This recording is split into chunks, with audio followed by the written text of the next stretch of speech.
নদীর ধারে এক টলটলে সকালে জন্ম নিল এক হাঁসছানা, নাম তার ঝিলি। তার পালকগুলো সূর্যের আলোয় সোনার মতো ঝলমল করে, চোখে টলমল কৌতূহল। ঝিলিকের প্রথম কাজ ছিল জল ছুঁয়ে দে দেখা।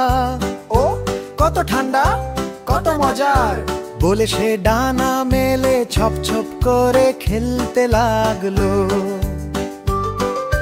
নদীর অন্য প্রান্ত থেকে মা হাঁস ডাকলো, ঝিলিক সাবধানে থেকো, জলের নিচে ছোট্ট মাছগুলো ঘুমাচ্ছে। ঝিলিক হেসে বলল, মা আমি তাদের জাগাবো না, শুধু বন্ধু হব। সেই দিনই তার দেখা হলো এক ছোট মাছ ফিসফিসের সঙ্গে। দুজন মিলে বানালো জলবুদে বুদের ঘর, আর তাতে লুকিয়ে খেললো লুকোচুরি।